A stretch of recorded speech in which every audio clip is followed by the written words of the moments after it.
Ooh, what's up, everybody? Welcome back to Ringside Brew Wrestling Podcast. Yes, we are back in like 2 days. It's WrestleMania weekend, but the Monday after. Yeah, the Monday. Oh my god, I can't even get my stuff together. It's been a very busy week for the both of us. Yeah. Yeah, this would be episode 27. It is the Raw after Mania, so we're gonna cover this as soon as we can.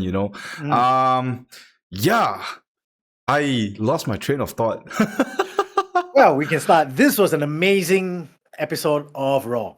I think we both loved it. I really hate to think that night 1, night 2, and Raw all happened like in the same week.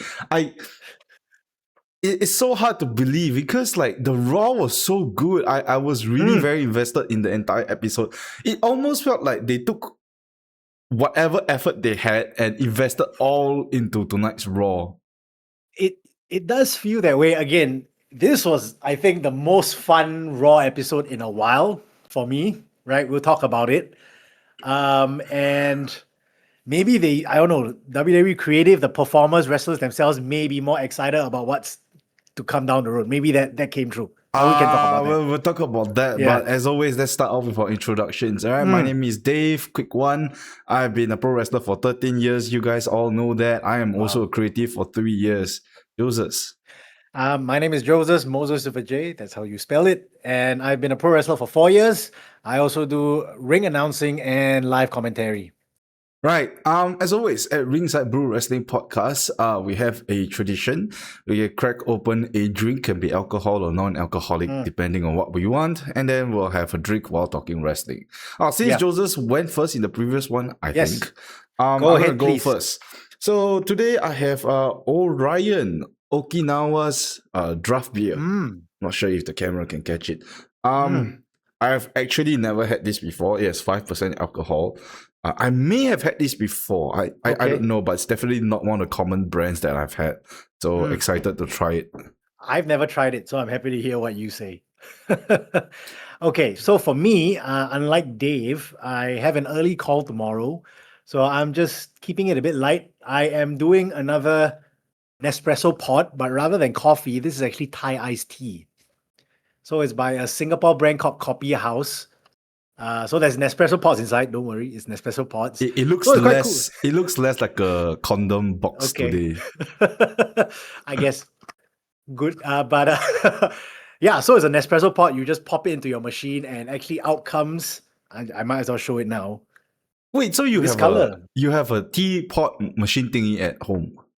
Well, it's a Nespresso pot. It's actually a Nespresso shaped pot. I guess there's tea leaves and maybe some sugar and coloring inside, I guess. So you just mix water in that and that's... you just put it in the machine and press the button. Yeah. Oh, you got a machine. Wow. Yeah, Nespresso machine. I still hand make my teas. Wow. All right. Okay. Let's crack it open. I brought back the giant. Oh, nice. I was gonna ask whether you had a can opener. A bottle opener nearby, which is good. You're well prepared. I'm always well prepared. Yeah. That's giant, man. That's why you can smack a mosquito as well. Yeah, a little bit overkill. There we go. All right. Cheers. All right. Cheers.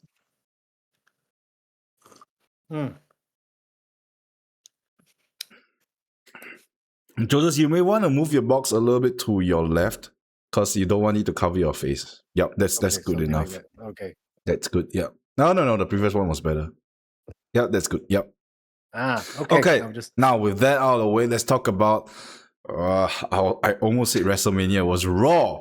Yeah, so post Raw WrestleMania. Yeah, so like we're saying, Raw. It was just amazing.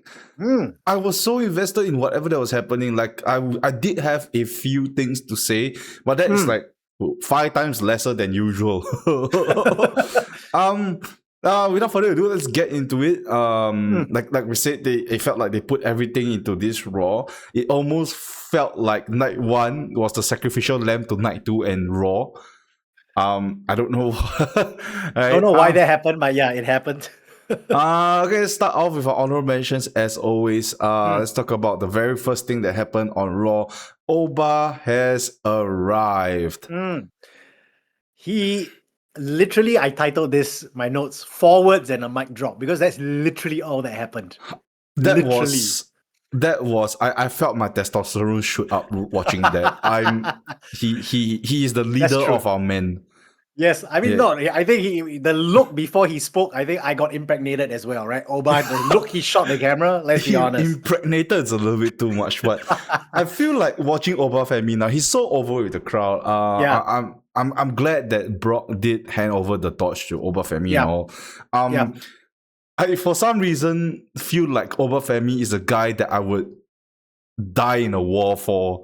Wow. I mean, he is the king, right? He's like a Nigerian prince or king. So yeah, definitely oozing, that aura. Yeah, oozing that Nigerian aura. Yeah. But yeah, we are not too sure what Oba Femi is going to do yet. There's some rumblings that he could go for the main title, but as we go on the episode, we will see. That's not the case. So I hope that they will keep in our periphery and not like, go back to the squash matches. Then the Brock Lesnar match is a little bit redundant already. So yeah. No, I share the same sentiments. It seems like they do want to keep Oba in our attention, but they may or may not be sure what to give him in the future. Right. Yeah. I realized we did not review our drinks. Okay, go ahead. Now that it's in the system, it's a good time. It's a good, honest review. Yes, this one was a little bit of it was quite gassy. I wouldn't use the term strong because strong is a little bit. It's perspective, right? It's very gassy. It's very acidic. Huh. Or maybe it's because sharp. I have sharp. Maybe it's because I have 2 ulcers in my mouth right now. Oh dear. Okay. It's I wouldn't call it light. I would say it's quite in the middle. It's definitely not super strong, but not light at all. I prefer the previous ones that I've had, which are much lighter, easier on the throat. Yeah. Okay. How about yours? Now you know. So this one actually, you need to add milk. I added a little bit of milk. I think on the box it also recommends you might want to add evaporated milk, or the condensed milk. But it comes pretty close to tasting like the Thai iced tea that you might buy in a restaurant, in a Thai restaurant. I know that actually per serving, they say there's only 3 grams of sugar. So actually, I like that. Macros are good. It has to be close to Thai iced tea because it's called Thai iced tea. I mean, it says that on the box, but thankfully it tastes like it. So yes, I'm happy I bought a whole box because I would drink this again. Right, sorry for the detour, guys. Let's get back to programming. Another honorable mention, we got a few tonight. We got Rhea Ripley and Io Sky taking on the Kabuki Warriors. Opening match. This is the opening match. So right, I love Rhea Ripley and Io Sky as a tag team. But the thing is, couple of weeks back, before Rhea went off to SmackDown to fight her own battle, they had this emotional split. Yes. Really emotional split. And within less than a month, they were back together because the Io Sky had to help Rhea Ripley. And now on Raw, they're teaming again to face off Kabuki Warriors. So it's funny, right? Because after the match, they have that emotional split again. They have another heartfelt goodbye. Yes. Yeah. So I think that was one consistency that I wish that they would have kept. But I mean, I understand, right? Rhea Ripley was definitely not going to beat 3 other people on her own. Yeah. So they had to bring in Io Sky for this one. But if you do this emotional split one too many times, it kind of like gets devalued over time. So I hope they don't have to do that anytime soon. That was my takeaway. I agree with you. That second goodbye is a bit confusing. I don't know if they need to do that, but I guess for the sake of separating both brands, I love this match. Everyone, the ICW was saying, where is EO? Where's Asuka for this year's WrestleMania? The ICW? Right? The IWC. IWC. Yeah, sorry. IWC is not going to come off that. IWC was always, complaining, rightfully, I think. I would agree with them. Where's Asuka? Where's EO for this year's WrestleMania? They got the, this match night after Mania. Okay, but it was a great match. Don't know what is in store for Rhea moving forward. No clear clue yet. We can talk about Rhea first. What I can say I don't want to happen is I don't want the one day where either Io or Rhea turn on each other. No, I think it's too early, way too early for that. No, I mean like they did go their separate ways, but if that day comes where they have to turn on each other, which I hope they don't, I think my heart won't be able to take it.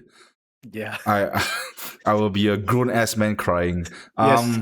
But anyway, as to Rhea, hard to say. We need to wait for SmackDown. For all you Mm, know, we will see Jade Cargill going for it again. Like we did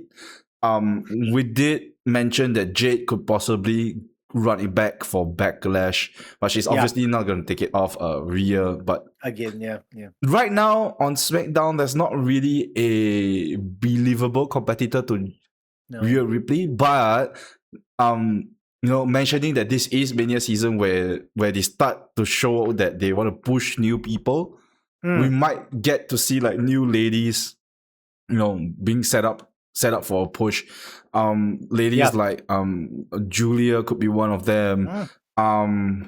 Jordan Grace, who has been Jordan Grace, maybe. Yeah, on and off. She could be pushed as well, so it's hard to say. But it's quite exciting times. There's a lot of fresh new rivalries, fresh new faces as well. Now I'm more concerned for Kabuki Warriors, right? Kairi and Asuka. I think after this week they're gonna fully focus on that domestic violence storyline. Yeah, with Io probably in the mix. Yeah. Yeah. So thank God they're finally gonna have that focus.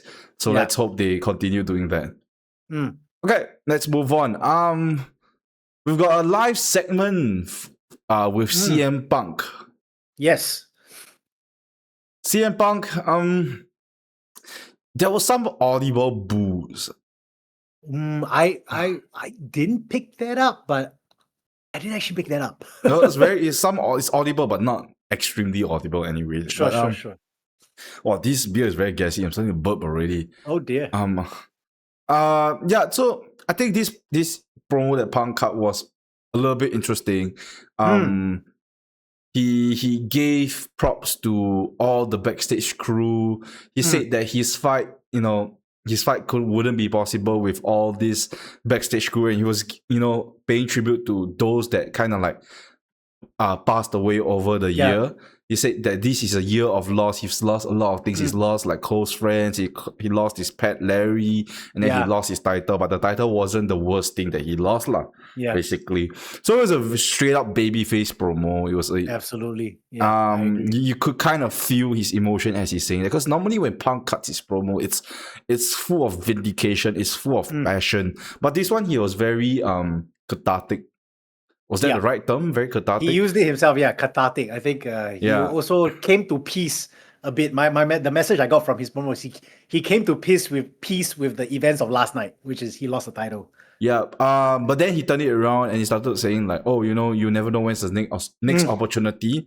And that's where Cody Rhodes came out. Now, I know what you're going to say. What do you think I want to say? Shouldn't the Pancake have sent Cody to concussion hospital or something? But he shows up, right? Yeah. Right. Look, the punt kick, right, for many years has been revered as the most dangerous move in WWE. That's why it was banned, right? Every legend, or rather every wrestler who has took the punt kick, went out for months. Disappears or goes out for months. It's the kind of move that will write you out of stories. Cody shows up the next day, back to work. And he has a black eye. He's an actual black eye, right? I'm not sure if that was makeup or real.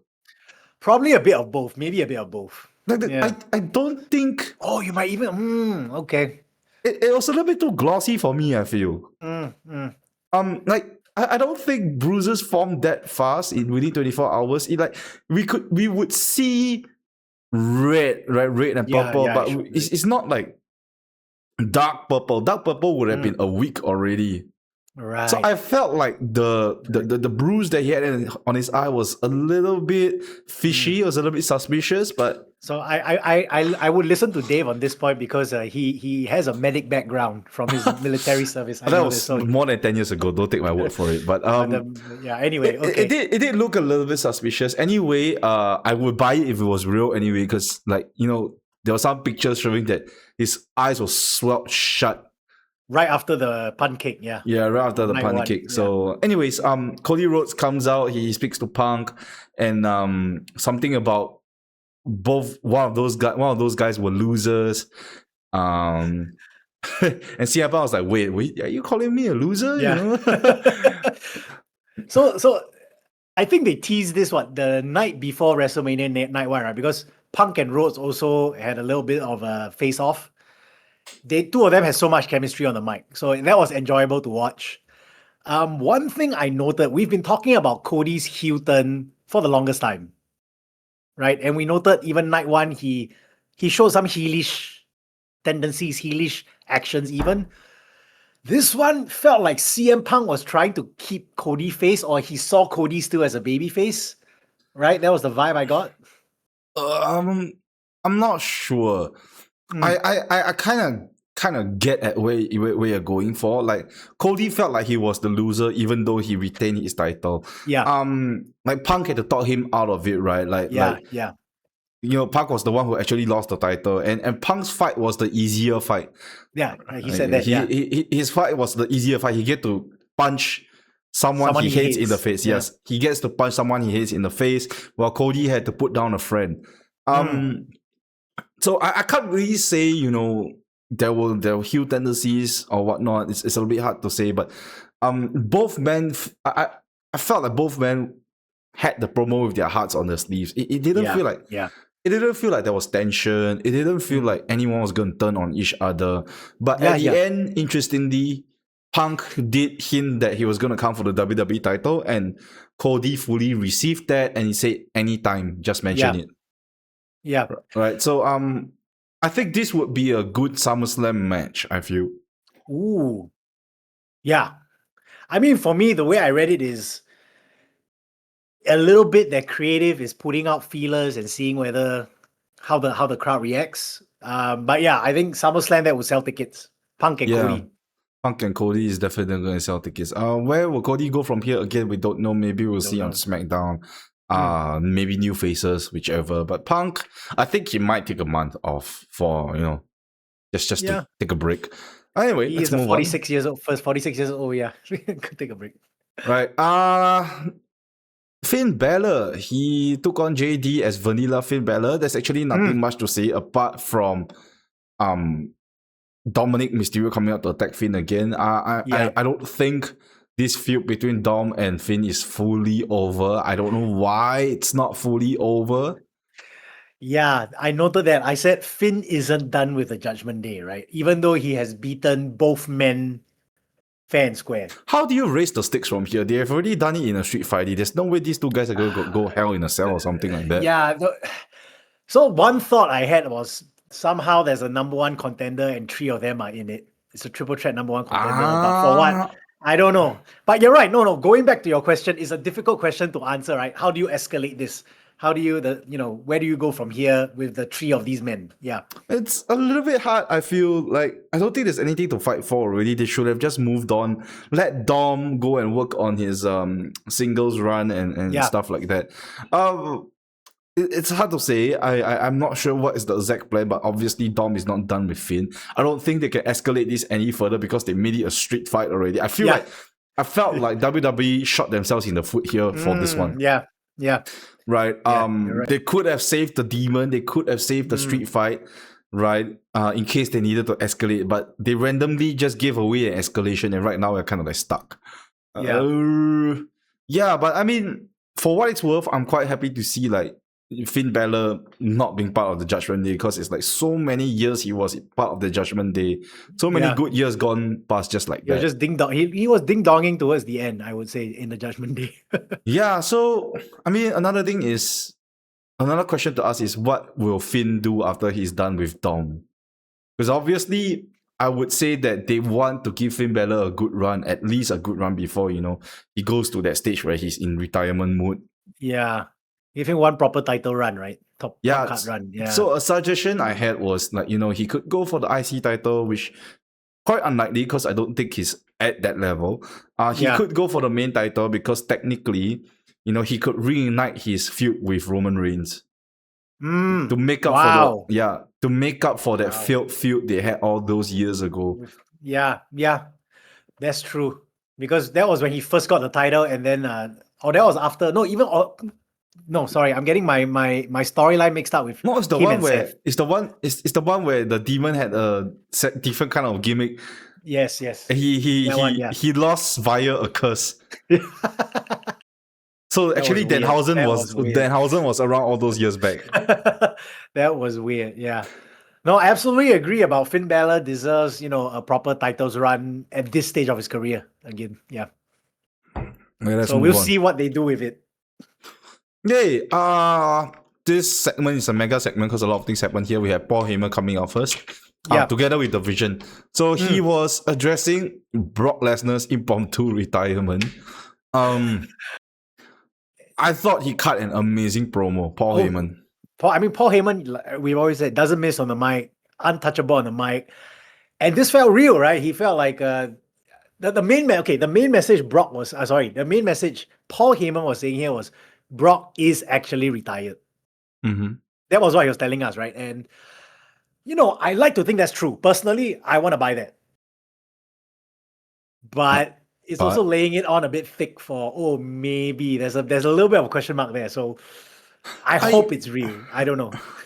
I feel like we're being worked. I honestly feel like we're being worked. I don't know, man. This can't be the retirement. I don't want to accept it. I'm being a bit delulu. But anyway, let's talk about the promo itself first. The quality of the promo was amazing. He got me listening to every single word he said, right? Like, essentially, he shat on CM Punk for giving the production crew their props when the production crew are botching the opening segments. So basically, to give a bit of context, WWE always does the then, now, forever vignettes. Yeah. And Brock Lesnar is still part of the now, when Brock Lesnar is supposed to be part of the forever. So Paul Heyman was kind of beefing with that, but the way he said it, he was like, yeah, I think he's right. He makes a good point. He was so angry. He was on the verge of tears, even, I'd say. Yeah. There was at least 2 points I saw he was holding back tears. And interestingly, he didn't call Brock Lesnar the Beast. He said, my Beast. And I felt that. I was like, oh, man. And then it makes you think about their history. All the way back to 2002 when Paul first brought Brock onto the scene. Oh my God. Suddenly, I was flooded with all these unnecessary... Flashback, right? Yeah. All these unnecessary memories of Paul Heyman and Brock Lesnar holding hands, Yeah. They did not hold hands, but you know what I mean. Paul Heyman being a masterful promo, giving a masterclass on promo. Then it went to Logan Paul.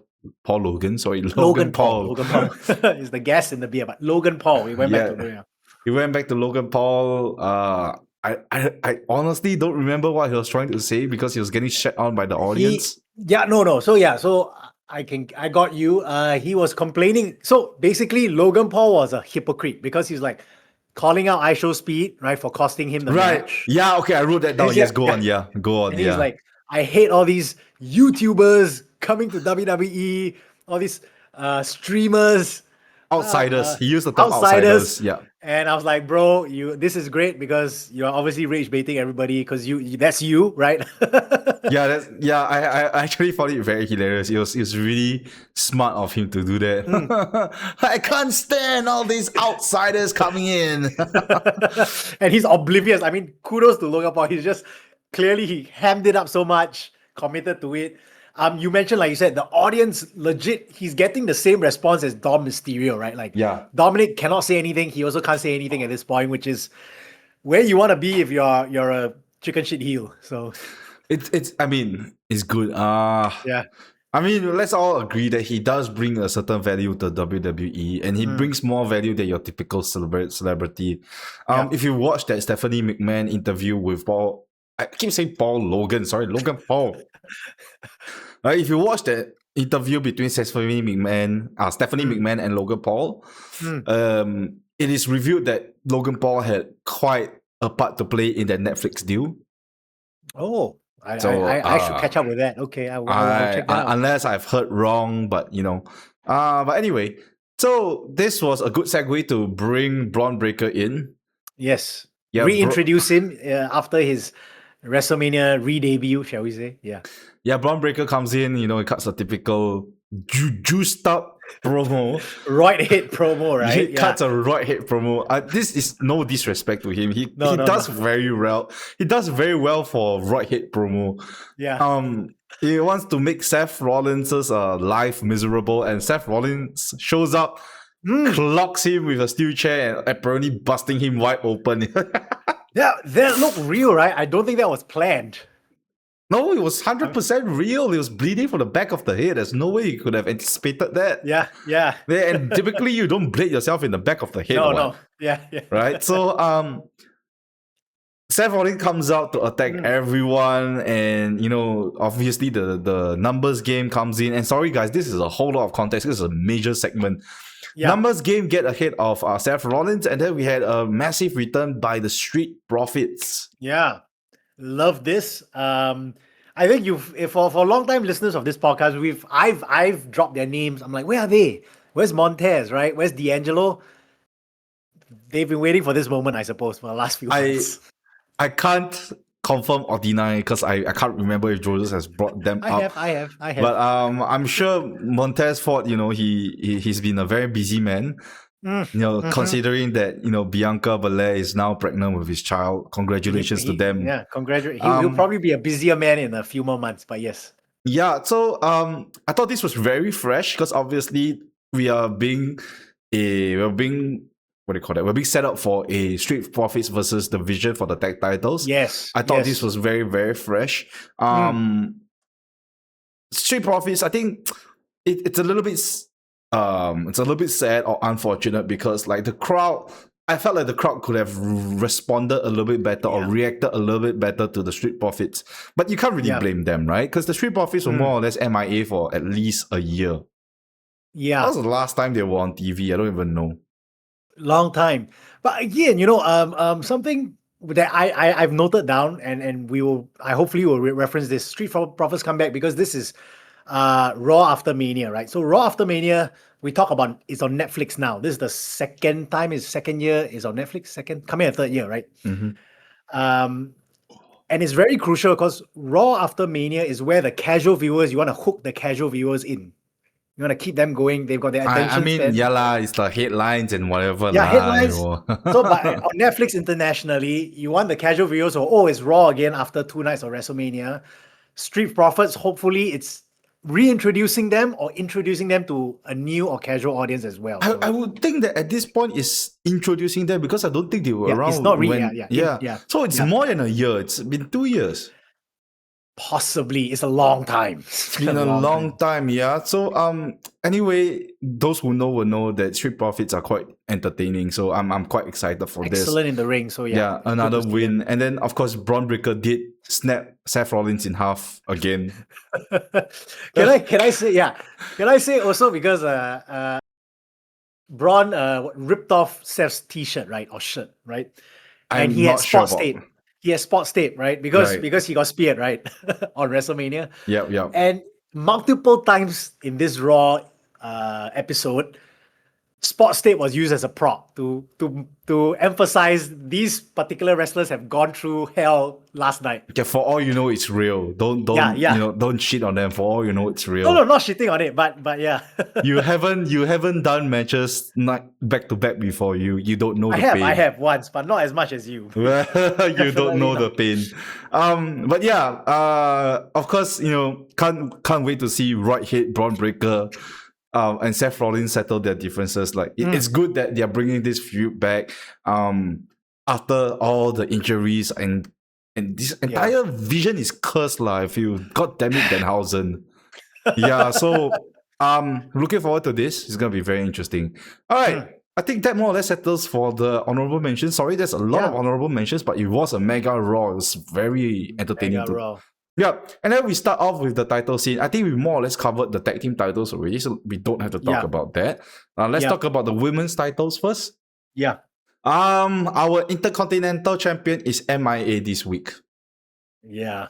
Like literally the day before I say that, it's better to put it on Becky Lynch because, AJ Lee is the part-timer and Becky is the full-timer and then she no-shows this show.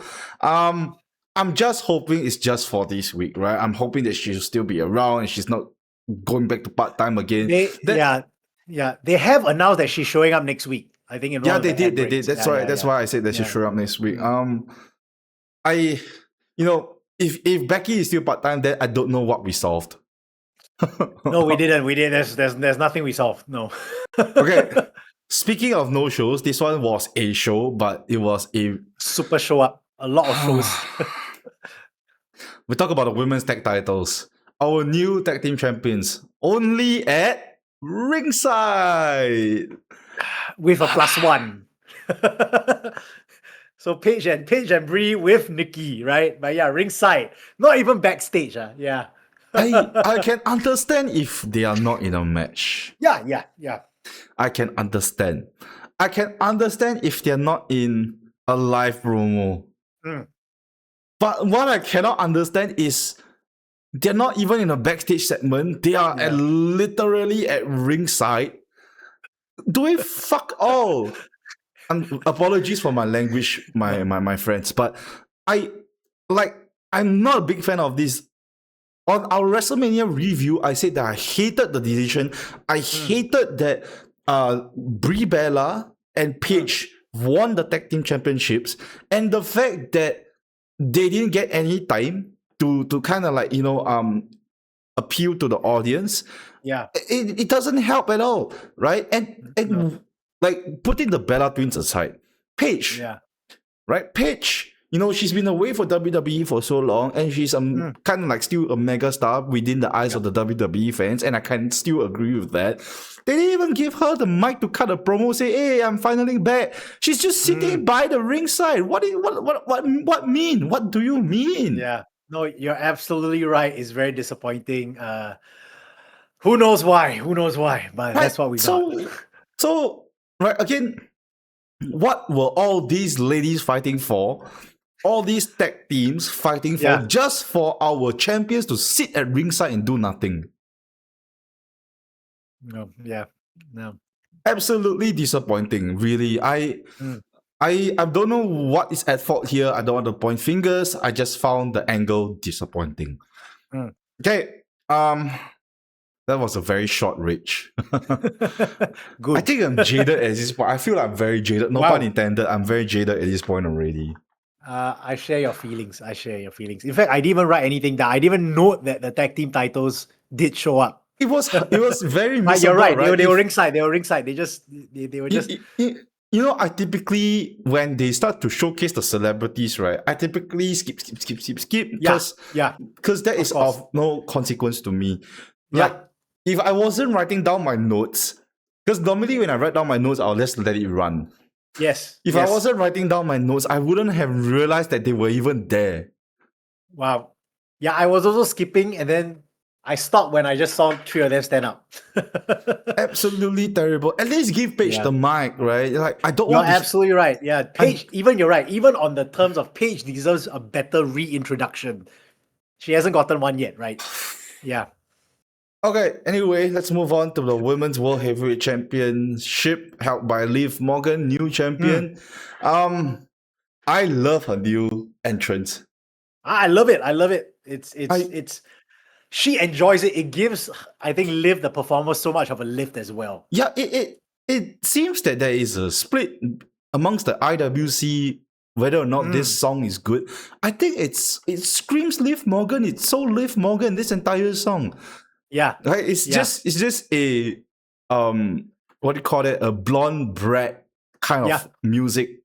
Yeah. I'm sorry if I'm profiling, but no, that's exactly. I think you talk about character. This if from a character standpoint, this is perfectly Liv Morgan, right? Yeah, whether or not you like the music or the genre, this screams Liv Morgan. So yeah, this is scream like before that her music was kind of like a little bit rock-ish, punk rock-ish. A little bit forgettable as well, but this one now... No, I wouldn't even say it's forgettable. It had a nice tune to it, but it was punk rock-ish. Right? Liv Morgan, before all of this, she kind of gave a little bit of punk rock vibes because of how she was dressed. Yeah. But she was none of that. But now with this song, it suits her so much. Absolutely. Right? She's very over with the fans. She's an anti-hero, right? But she's so over with the fans. I guess.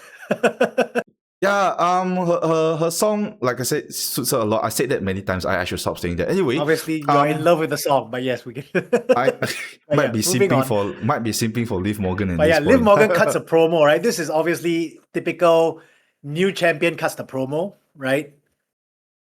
And then we get And a debut. we do get a main roster debut here. Sol Ruka. It's not, well, They didn't really mention it was a main roster debut. It could be appear on Raw, but go back to NXT kind of thing. I'm not sure. in the near term, yes. So okay. So more context, right? So Ruka interrupts Liv Morgan's title celebration. Yeah. And Adam Pearce comes out and says, okay, you guys will have a match right now. Right. So they have a non-title match. But I felt like the real point of this match was actually Sol Ruka and Zarya, her former tag team partner. No, come That was on, dude. half the point. Because No, dude, the point flew over your head. No. This match was to put over Sol Ruka. No, yeah, absolutely. It was to highlight their rivalry. In fact, right, I'd say this match was the best match of the night, given that there were actually. There were only like 4 matches, but well. It was a damn good TV match. I was popping for it. There were this is awesome chants, there were holy shit chants. It's not something that you get for women's wrestling very often. So I'm very, very happy for them.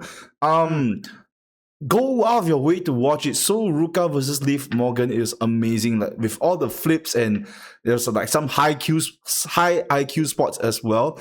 Like Joseph mentioned just now, right?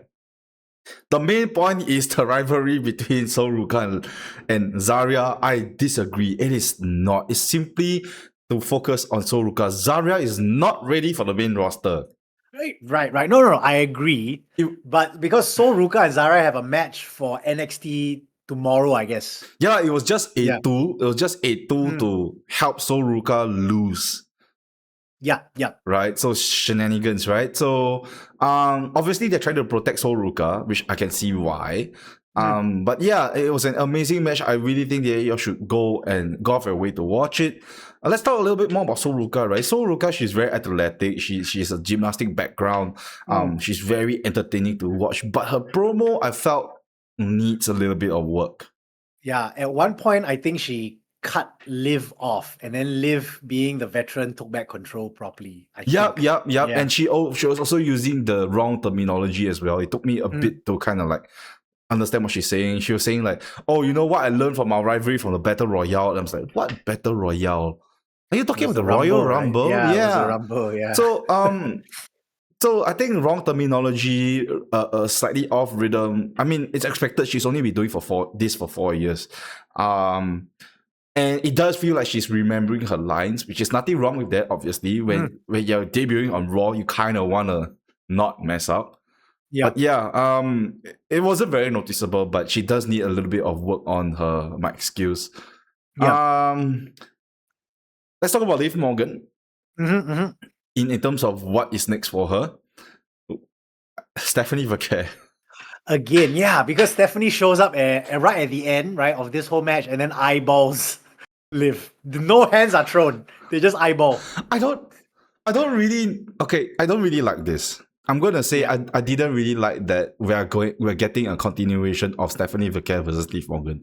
Number one, hear me out. Number one, right? It's because we have already had 2 months plus of this already. I think even more than that since the Rumble. Yes, since the Rumble. Right, 2 months plus of this already. I think we have hit a point where both women have settled their differences.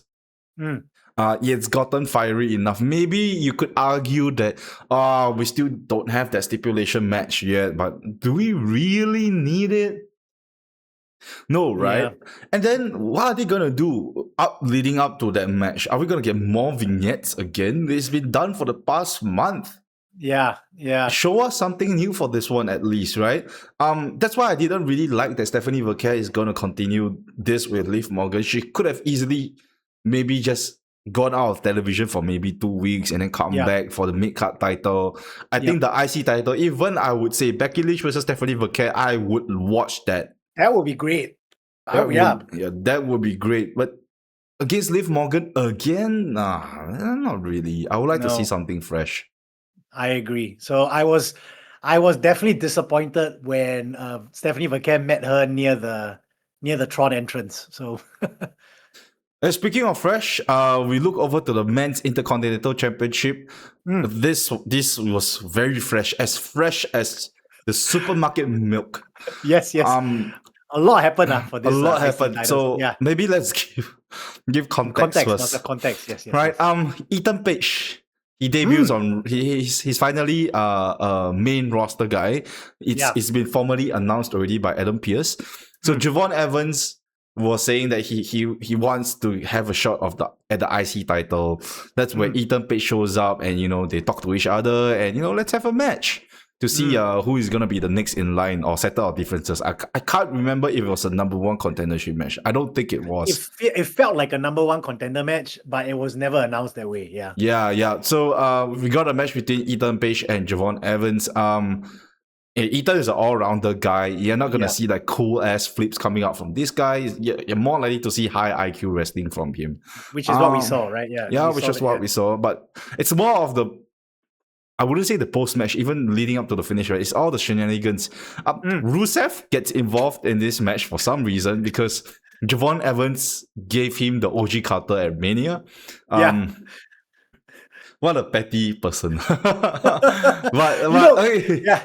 Rusev showed up and interferes, right? See, this is where, especially when we talked about, Roman using the steel steps on Punk, which should have gotten you disqualified, right? Yep. When Rusev hits Javon, the match should have been thrown out, in my mind, but it went on. It is what it is. And anyway, I'm glad that Rusev is still part of this IC title scene because Rusev, obviously, he brings something different to this scene. The IC title scene is always traditionally all these people can do flips. Yeah, it's been so long since we had someone who was like a powerhouse in the IC scene. When was the last time you saw something like that? I don't know. Gunther? Jey Uso? That was World Heavyweight title already, right? Yeah. No, Gunther at some point was IC. No, Jey Uso. He was. Yeah. They did. They did beef over the IC title. Yeah. Yes. Now I remember. Yes. So I'd say it's nice to see Rusev still being part of this. Rusev gets involved. Penta also gets involved. That out of all this fiasco, Ethan Page picks up the win. Rusev then attacks Penta. Yes. Right? Locks in the accolade, right? Yeah. Yeah. I have nothing much to say except for the excitement that I have for this intercontinental scene. Because for a long time, right, I felt the storylines were a little bit stagnant. Sure, we still get Penta coming out to do matches every now and then, but it didn't really have much story to it. It was just like, oh, you want to fight? Let's fight. So it's kind of like a lesser version of the US Open Challenge, a less formal version of the US Open Challenge. Right now, we've got all these guys getting involved, and I feel like we're going to get a storyline coming out of this. But hopefully, it's not as confusing because there's like so many people involved. Yeah, it's a bit of a, pardon my French, a bit of a clusterfuck, but it'll be enjoyable. Like Rusev and Javon is so random, right? Yeah. We saw a little bit there in the ladder match. Rusev and Javon, very random, but their match should happen in the next month or two. We'll see. Yeah, I mean, definitely. Or maybe we'll get a multi-man match again. But these guys are workhorses. If the ladder match told you anything, if they do have that multi-man match, I think it's going to be quite fun. Shall we move on to the last thing on the plate? We got the men's World Heavyweight Champion, new champion, Roman Reigns. Yes. And he cuts a live promo accompanied by the Usos. I think you got to give a little bit of context to that because Roman was on his way out and he ran into the Usos backstage. So Roman invites, you know why? Because you skipped the entrance, right? No, actually I saw this, but I was fast forwarding through the entrance. I will admit that, but I saw this happen. Right, so okay, then let me tell you what you may not have noticed, right? Roman did invite the Usos out, and if you notice, Roman reverted back to his original theme song. It's not the one with the choir lady, it's the pandemic one. Yeah. Oh, yes. I'm not sure how to differentiate the two of them. I'm not sure how to. I think that's a good one. The pandemic theme. Yes. Yeah, the pandemic theme. I like the pandemic one. I don't say I hate the other. I like both, but the pandemic one feels a little bit more bassy. Right. It's got a little bit more bass to it, so I like that. Which was Personal already preference. a sign that the OG bloodline is back. Yeah. So Roman, he cut a promo. Basically, what he was saying is that he misses the bloodline. He wants to do business with them again. He wants the Usos to be by his side again. Yeah. Right. All of this, while they were about to ride off into the sunset, we get a Jacob Fatu coming out to interrupt Roman Reigns, which was so surprising for me. It was surprising for me, but as it went on, I got on board with it. Yeah, so let's break this down. Let's talk about the bloodline first, right? I thought this reunion was quite interesting, right? Okay. Obviously, in this promo, or rather over the past months, you could tell that Roman is less abusive, he is less gaslighty, but beyond all of that, I can't help but to remember what Punk said about whenever Roman is champion, he always needs help. So is he pretending to be nice this time? You know? Right? A lot of layers. There's layers to this, yes. That's just something to think about, right? Another thing was Jacob Fatu challenging Roman Reigns. I thought that was a little bit unexpected. I did not expect that. I like this, but I did not expect this. And before Mania, we did say that once Jacob Fatu is done with Drew McIntyre, right, he's definitely going to go ahead and try to break that main event mold already. Yeah, which is happening now. And he's going straight to Roman, which was like, whoa, I didn't expect that. Yeah, so Jacob Fatu, he's obviously not going to beat Roman. Yeah, especially because, and this one, I don't know whether Fatu was told to say it or he got a bit excited because he very explicitly said, I want to challenge you at Backlash, which is in 4 weeks' time. No, I think he's explicitly told to say that. Yeah. Which is in 4 weeks' time, right? Because I think what it actually does is it keeps the audience hooked for the next 4 weeks, right? And with Roman supposedly saying that he's going to be around, you know, full-timer now, right? Yeah. Roman is Roman. He brings the eyes. He makes the segments more interesting. I'll give you that. So I think Raw is going to become more interesting, hopefully.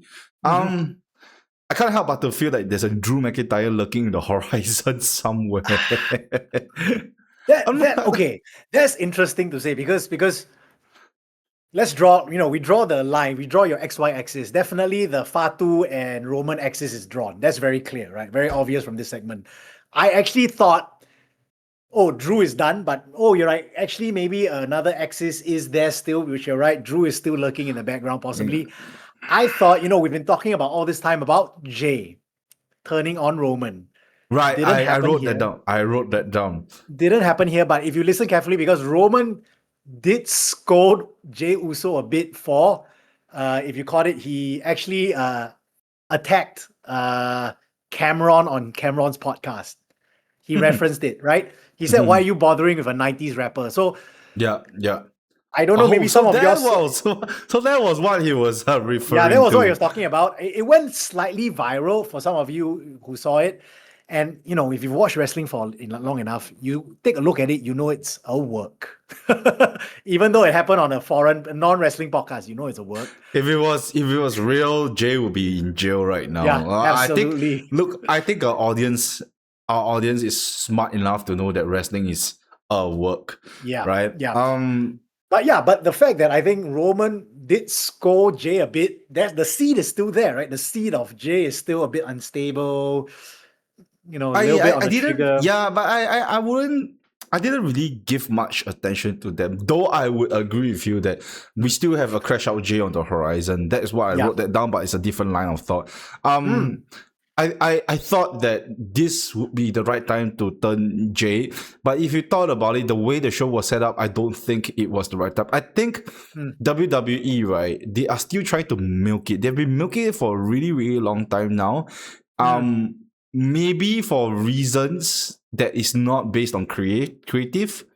For reasons that's not based on creative, they couldn't turn Jay heel yet. That's why we are having this Bloodline reunion. Right. But that was, because we didn't think they were reunited. But right now they reunited, and I think that this is a better way to go because this keeps Jay closer to Roman, and we'll get to see that degeneration of Jay even closer, right? It's gonna be in real time. It's gonna be in the flesh rather than Jay crashes out like once every month. And then it's hard to keep track when was the last time he crashed out. But now it's gonna where is he on the spiral? Yeah, this one now we can. Yeah, we don't know where is he on the spiral, but now with Roman, every week we're gonna get to see something, I'm sure. So, it's better this way rather than they milk every now and then. Then when the heel turn comes, it's not as impactful. Right now, we're gonna have that slow and steady burn. It's gonna stew all the way. So I would say that the heel turn is gonna be quite glorious. I still think he's on the trajectory. On the trajectory. Jacob versus Roman Reigns coming up next. Obviously Jacob Fatu is not gonna win. Roman is gonna get to SummerSlam as champion 100%. I agree with that prediction. But I will say Fatu going for the heavyweight title. He talks about feeding his children. That a run for him at this main level, that's gonna feed his children, definitely. I thought it was a very good promo though. Of course. Fatu's again. I think I've always sung Fatu's praises on the mic. If family man Jacob is such a great babyface character. It's a contrast, right? When you look at Jacob Fatu, family man is not the first thing that comes to mind. No, that's not what you perceive. No offense to Jacob Fatu in the sense that he looks like a fighter, he looks like a gangster. He's got a very rugged look to him, and the fact that you see such a tough man, a rugged man fighting for his family, for his little kids, it kind of like, oh. Yeah, absolutely. Yeah, right? Hard to hate. You can't hate on him. You can't. It's that kind of character profile that kind of like, tugs on our heartstrings, and I think we are onto something here. I was fully into Jacob's promo, but also like this also could be grounds for him to turn heel at some point, right? I'm gonna do it for my family. Ooh, that would be interesting, right? But yeah, not so soon. Kind of almost like a Sami Zayn style trajectory, right? Like at some point lah. But doing it for the family, becoming a heel for the family would be a great heel turn, but not anytime soon. Yeah. Anyway, that is it for our Raw review. The next time we'll see you is going to be the SmackDown review. Hopefully we have more answers to our questions. But overall, the Raw today was amazing. I just hope that SmackDown can match up to Raw's level. Hopefully, cross all my fingers. As always, guys, I lost my train of thought again. I am a little bit buzzed. As always, guys, where we are at. We are on Spotify, YouTube, and Apple Podcasts. Search us up at Ringside Brew Wrestling Podcast. And if you like short form content, if you want to stay up to date with our information, you can search us up on Instagram. It is at Ringside Brew Pod. .sg. One more time, at ringsidebrewpod.sg. We are also on TikTok with the same handle. And also, Discord community channel. We are building a community. How do you join that community? Simply go to the Instagram that we just mentioned. Look at the bio. Click on that Discord link. It'll bring you into our channel. And one last thing, right? We do have a donation, right? We do have a donations platform, right? It's Buy Me a Coffee. So I've set the donation price to the very minimum, as little as I could go on the platform already. So, if you want to support us beyond than just the likes and the follows, you can buy us a drink to help us tide through the podcast. Every little help, every little support that we can get really helps. If you don't want to do any of that, that's fine. As always, like, share, subscribe. That will do wonders for us as well. Yeah. Right. Yes, that is the end of today's podcast. Episode 27, Yeah. So that, I guess, this is WrestleMania. I guess if I can just give 3 words about WrestleMania, I think the Raw saved night 1 for me. This Raw. Maybe. Night 1 is a deep, dark history that I don't want to think back about. All right, guys. We're going to call you a night. Thanks for tuning in. We'll see you on the next one. All right, guys. This is Dave signing off. This is Joseph. All right, we'll see you on the next one. Bye bye, guys.